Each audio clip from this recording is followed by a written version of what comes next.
noches, yo soy Ana María Salazar. Bienvenidos a Gabinete de Seguridad, un programa en el que abordamos la problemática de seguridad nacional y pública en México, particularmente a la cara de las elecciones de la próxima semana. ¿Qué tal, Víctor? Muy buenas noches. ¿Cómo estás, Ana María? Muy buenas noches. Así es, no hay plazo que no se cumpla y el próximo domingo por fin se van a llevar a cabo estas elecciones, las más numerosas, las más grandes que haya vivido nuestro país. Es algo histórico en la vida moderna de México. Sin embargo, hay que decirlo también, el periodo de campañas electorales se ha visto empañado por las agresiones y asesinatos a varios candidatos a puestos de elección popular. Estamos hablando de alrededor de 100 hasta el momento y prácticamente sin distingo de partido político. Los riesgos, por supuesto, aún no terminan y de esto vamos a estar platicando con dos especialistas. En particular, Ana María, una pregunta. ¿Qué podemos esperar en la próxima jornada electoral, la del próximo domingo? Una semana ya después de aquí. Y mientras tanto, nos vamos a ir a los temas que fueron noticia durante la semana. Y empecemos con esta información, Víctor, porque en México integrantes del Ejército y la Marina que apoyan en labores de seguridad pública no pueden detener a personas involucradas en un posible delito para presentarlas ante el Ministerio Público sin la presencia de un policía. Esto de acuerdo al llamado Protocolo Nacional de Actuaciones del Primer Respondiente, así se llama el protocolo. Este fue presentado por la Secretaría de Gobernación y la Comisión Nacional de Seguridad. La figura policial debe pertenecer a las instituciones de procuración de justicia, del sistema penitenciario y dependencias de seguridad pública federal, local y municipal. El protocolo establece que la actuación del policía primer respondiente es fundamental en el procedimiento penal, porque lo que está sucediendo, Víctor, es que las Fuerzas Armadas están deteniendo personajes literalmente en el nuevo sistema de procedimiento penal. Es una violación a sus derechos. El Ejército no puede detener a una persona y la gran interrogante es cómo van a manejarse en cuestiones de infragrante. Ese es el tema. Y ahí te va también un tema. El Ejército luego no confía en las policías locales. No, ¿Por qué? Porque están más penetradas, o como dirían en Estados Unidos, tienen más fugas que la Marina iraquí, ¿no? Es como decían en Estados Unidos. Bien, y en el mundo se registran más de 1,000 millones de armas de fuego entre civiles, Fuerzas Armadas y Fuerzas del Orden. Esto de acuerdo al estudio Armas Pequeñas, lo que incluye 857 millones de estas armas en manos civiles. Los estadounidenses conforman, obviamente, la mayoría de los propietarios, es el país más armado del planeta, de acuerdo con esta investigación internacional. Estamos hablando de que 393 millones de armas están en manos de civiles, es decir, un 46%. Según este reporte, las cifras incluyen armas que van desde caseras hasta pistolas, escopetas y en algunos países, ametralladoras. En Estados Unidos, por ejemplo, alguien puede tener una ametralladora modificada en su casa. Sí. Los civiles estadounidenses, vea esta cifra, compran un promedio de 14 millones de armas nuevas cada año, lo que evidencia una presencia abrumadora en el ámbito civil. Mientras que en el 2007 se calculaban 875 millones de armas en el mundo, para finales del 2017 la cifra aumentó 14%, es decir, y nos estamos armando más cada vez, 125 millones de armas adicionales. Oye, Víctor, en este mismo estudio, en lo que respecta a México, señala que es el 7º país, fíjate, con más armas de fuego legales e ilegales en manos de civiles, con casi 17 millones aproximadamente por cada 7 habitantes. Una por cada 7 habitantes. ¿Qué te parece? De acuerdo con el estimado global de armas de fuego en manos de civiles, elaborado por la organización Small Arms Survey, como ya vimos, el líder mundial es Estados Unidos. Aquí podemos verlos con casi 400 millones de armas de fuego en poder de civiles, seguido de la India. La estimación señala que hay 133 millones de armas en manos de fuerzas militares gubernamentales y casi 23 millones en manos de otras agencias del orden. Pero ahí está la estadística, es decir, en México casi 17 millones de armas. Lo cierto es que en este país casi todo el mundo puede adquirir un arma, excepto los civiles. Sí. Mira, ahí vistes que tenemos más armas en México que en Alemania. Sí. Oye, es que, pero el problema es que la mayor parte de esas armas son ilegales. Exacto. Es decir, aquí todo el mundo puede estar armado, excepto una persona que está conforme a derecho, conforme a la ley, ¿no? Sí. Parte de lo que vimos acá. Ahora, en pleno periodo de campañas electorales, estamos hablando de que son 30 los municipios del país que están marcando los índices más violentos. En el primer cuatrimestre de 2018 hay 9 alcaldías que registran un aumento mayor de 100% en homicidios dolosos con armas de fuego. Esto con respecto a lo que se registró en el mismo periodo de 2017, de acuerdo con el Secretariado Ejecutivo del Sistema Nacional de Seguridad Pública.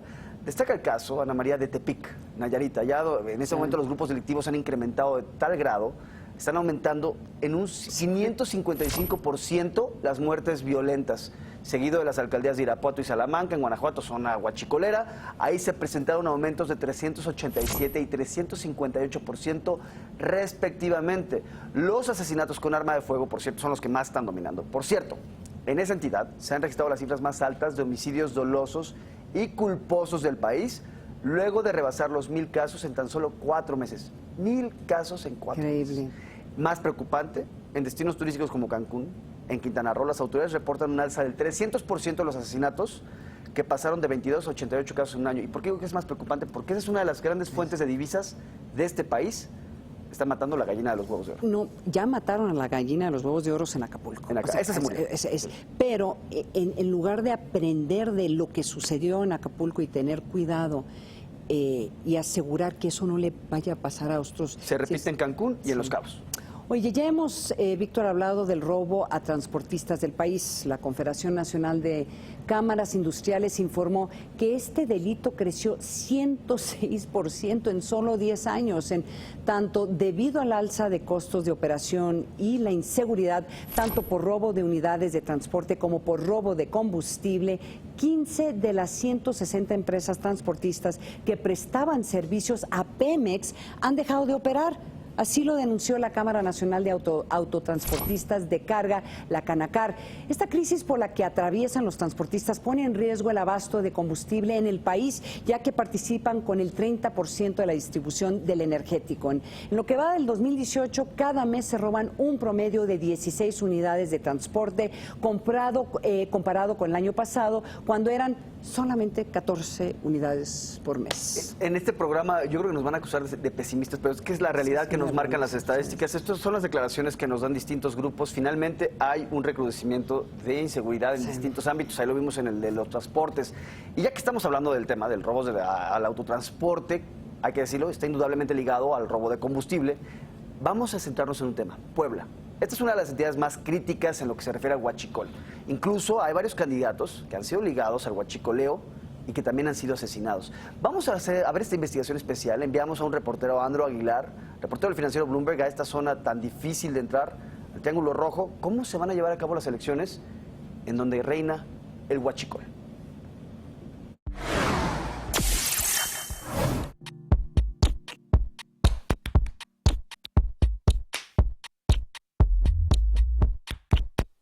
En Puebla, huele a huachicol el proceso electoral para renovar más de 2,000 cargos públicos.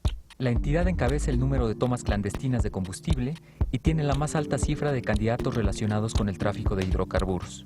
Uno de los factores que consideramos que está motivando precisamente la violencia contra precandidatos primero y luego candidatos, efectivamente es la disputa que hay en el famoso Triángulo Rojo, por el control del robo de hidrocarburos. 13 políticos y aspirantes a cargos públicos han sido asesinados, por lo que Puebla ya ocupa el tercer lugar nacional en violencia electoral. Palmar del Bravo es uno de los municipios enclavados en el Triángulo Rojo.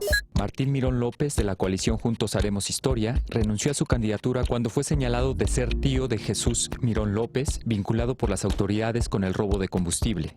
En el mismo municipio, el priista Crescenciano Coeto también ha sido vinculado al tráfico de combustible, pero sigue en la contienda. Ángel Morales Ugalde, candidato independiente en Palmar del Bravo, fue levantado por un comando en mayo. Es hermano del exalcalde Pedro Morales, detenido en 2007, acusado de enriquecimiento ilícito y de estar relacionado con huachicoleros. Otros aspirantes vinculados con el tráfico de combustible son Alejandro Martínez Fuentes, candidato a alcalde de Quecholac por Pacto Social de Integración, y el panista Armando Pimentel en Quimixtlán. Nosotros solamente otorgamos registro a quien cumpla requisitos de ley. Todo ese tema relacionado con la delincuencia organizada, con la posibilidad de que algún candidato pudiera estar vinculado, bueno, de ninguna manera se ha acreditado que alguno de nuestros candidatos registrados haya sido sentenciado. Las acciones gubernamentales para contener el robo de combustible y la violencia no han dado los resultados esperados en Puebla.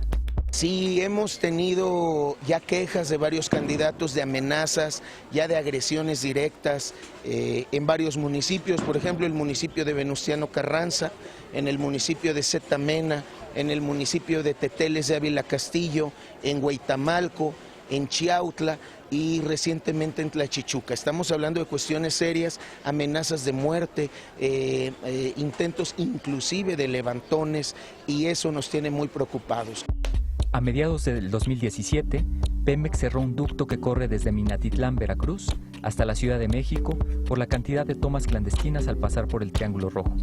Por el robo de combustible, la empresa productiva del Estado perdió en 2016 30,000 millones de pesos. En sus giras por la entidad, los 3 candidatos presidenciales han mencionado el problema del huachicol, pero en el único debate por la gubernatura no se abordó el tema. A pesar de sus campañas, el gobierno estatal no ha podido disuadir esta práctica.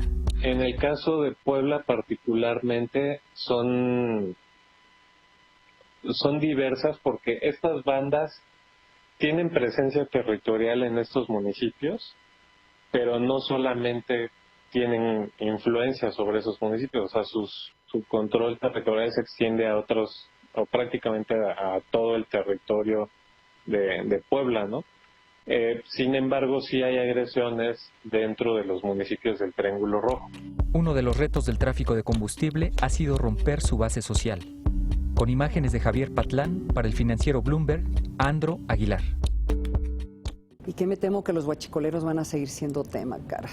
Bueno, mire, ya se lo comentábamos al principio, esta campaña electoral se ha visto empañada por la violencia en todas sus formas, y los candidatos a puestos de elección han sido las víctimas centrales. Para que nos aclare el panorama en este escenario, invitamos a Alejandro Aurrecochea, director de Análisis y Riesgo Político de Integralia Consultores. Alejandro, en el estudio que hizo Integralia titulado Riesgos del Proceso Electoral 2018 y Problemas de Gobernabilidad, resaltan los problemas que pudieran surgir antes, durante y después de las elecciones. ¿Cuáles son los problemas que han identificado en este proceso electoral, particularmente en cuestiones de seguridad? Muchas gracias, Ana María. Buenas noches. Exactamente, durante los últimos meses estuvimos haciendo un análisis muy cuidadoso de los principales riesgos que podrían afectar al proceso electoral. Para eso usamos una metodología que se basa en amenazas, vulnerabilidades, para definir un nivel de riesgo. Porque pensar, bueno, esta va a ser la elección más grande de la historia de México y hay muchos retos que se pondrán en la discusión nacional en los últimos días. Por ejemplo, uno de ellos es la inhibición del voto debido a la actuación de los grupos del crimen organizado, ¿no? En Integralia hemos identificado que los grupos criminales han buscado financiar campañas y esto se mezcla con los altos niveles de inseguridad y se puede llevar a la inhibición del voto. Pero otro gran tema que me gustaría platicarte y que todos conocemos por los reportes de los últimos días y meses es que en los procesos electorales la violencia tiende a incrementarse significativamente. Esto no es nuevo, esto ha pasado en anteriores elecciones, pero en esta ocasión hemos visto un nivel de ataques y de asesinatos contra candidatos sin precedente. ¿Y qué nos dice eso? Que buscan influir los grupos criminales en el proceso electoral y en las políticas públicas a fin de cuentas, ¿no? Oye, Alejandro, vámonos al día de las elecciones. ¿Qué les preocupa en términos de seguridad? ¿Qué escenarios ven que podría suceder, por ejemplo, el 1 de julio?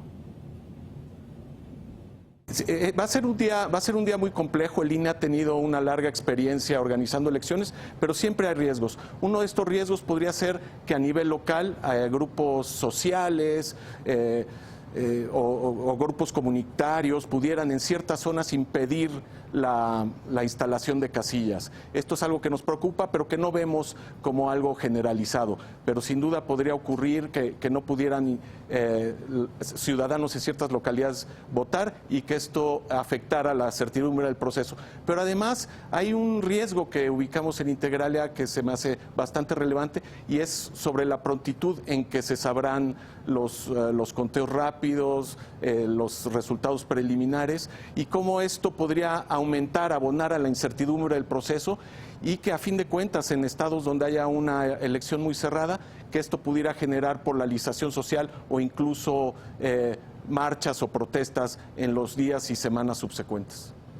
Y específicamente, Alejandro, para la noche del 1 de julio, una vez que sabemos quién será el siguiente presidente de México, ¿cuáles son los riesgos que identificaron?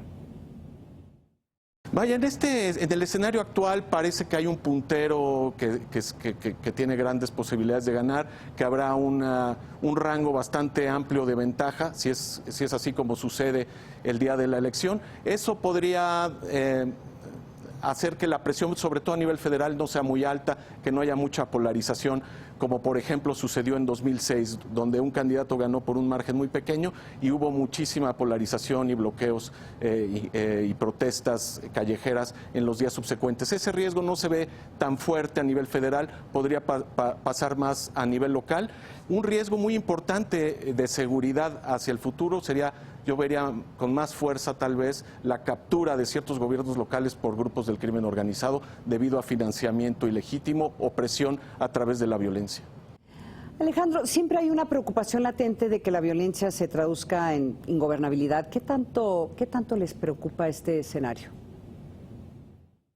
Pues vaya, tienes razón que hay otros ejemplos internacionales, pero sin duda el problema de la violencia y la inseguridad en México ha alcanzado niveles sin precedentes. Es un entorno de gobernabilidad muy débil, sobre todo en ciertas regiones. El año pasado tuvimos la tasa de homicidio intencional más alta de la historia y pues todo esto no abona a una consolidación democrática o a que se desarrollen los procesos democráticos de la mejor forma, tanto por la vía de la presión de la violencia, así como por medio del financiamiento.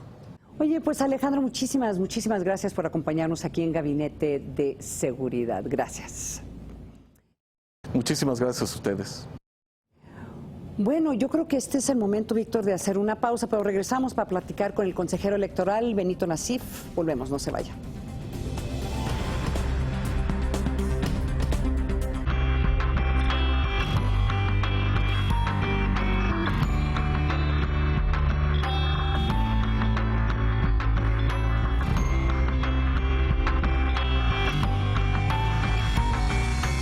Nación 321.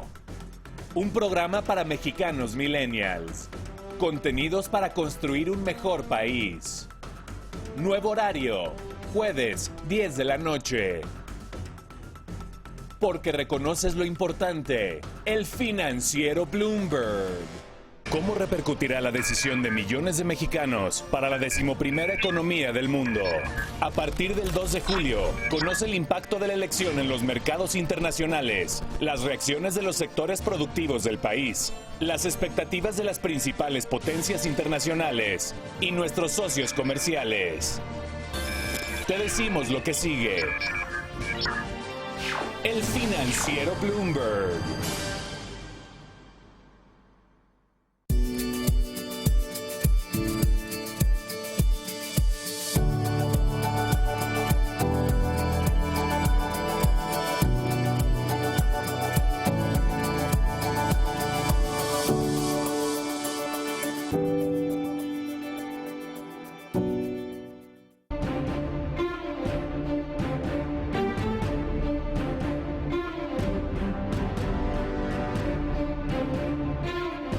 Bien, ya estamos de regreso en Gabinete de Seguridad y a propósito de la elección del próximo domingo 1 de julio, el Tribunal Electoral del Poder Judicial de la Federación, vea lo que dijo, alertó que la delincuencia organizada está intentando dictar quién debe aparecer en la boleta electoral. Se lo llevamos diciendo toda esta temporada aquí en Gabinete de Seguridad, es un tema gravísimo. La magistrada presidenta, Yanine Otálora, lamentó que el signo que está marcando al actual proceso electoral sea la violencia. Así lo dijo. Manos criminales están actuando de manera premeditada y deleznable para decidir por la vía de la violencia quiénes deben o no deben estar en la boleta electoral. Desde aquí hacemos un llamado a las más altas autoridades de seguridad y procuración de justicia de los 3 órdenes de gobierno de todo el país para que refuercen las acciones que garanticen la paz y la integridad de los diversos candidatos a cargos de elección popular, así como de todas las familias mexicanas. Y ante estos comentarios de la magistrada Otálora, pues le damos la bienvenida a Benito Nasif, consejero electoral del Instituto Nacional Electoral. Benito, oye, muchísimas gracias, consejero, por acompañarnos esta noche. Pues usted escuchó a la magistrada. Sí ha habido mucha violencia en este proceso electoral, particularmente en contra de candidatos. ¿Les preocupa esto que pudiera tener un impacto ya en los resultados del 1 de julio y todo el tema postelectoral? Bueno, primero que nada, gracias por la invitación, Ana María, Víctor. Es un gusto enorme para mí estar aquí con ustedes. Nos preocupa no tanto por el día de la jornada electoral. Este es un fenómeno que hemos visto en elecciones anteriores. Sí. No es la primera vez que celebramos elecciones en un contexto de incidencia de violencia muy alto. Lo vivimos así, lo hemos estado viviendo así desde, yo recuerdo, el 2009 al menos. Es lo que pasa antes de la elección. Y en estas zonas del país donde pues los candidatos no pueden hablar con libertad de los temas de interés público y planteárselos a los votantes, el inhibir esta discusión y el tocar los temas e incluirlos en sus plataformas es la parte que yo encuentro más preocupante. Afortunadamente, hasta ahora, esta violencia no ha afectado la realización de las elecciones el día de la jornada electoral. Las casillas se instalan, la gente acude a votar, todo en los términos en lo que establece la ley, pero sí preocupa lo que pasa antes del día de la jornada. Benito, ¿qué tanto o qué tan dañino puede ser para nuestro sistema democrático esto que estamos viendo, esta deliberada intención de ir matando a candidatos? Y sobre todo si lo empiezas a ver geográficamente, es en zonas en donde tenemos problemas de tráfico de personas, huachicol, narcotráfico. Pareciera que hay una intención deliberada para que ciertos temas queden fuera de la agenda de gobierno de los que van a llegar una vez que sean electos. Sí, bueno, no sabemos exactamente. Sí sabemos que estamos lamentablemente viendo asesinatos de candidatos o candidatos que son víctimas de la violencia en las zonas donde prevalece la violencia. Cuando se refiere uno al crimen organizado, pues no se refiere uno a una sola organización, hay muchas en conflicto entre ellas en las zonas donde tenemos incidencia de violencia muy alta, y las razones por las cuales esto está ocurriendo pueden ser muy diversas. No debemos interpretarlo como que están seleccionando a los candidatos que sí pueden llegar a ocupar el cargo. Creo que mucho de esto es producto de la violencia que se vive y que la vive pues la gente, la vivimos la gente común y corriente en sus comunidades.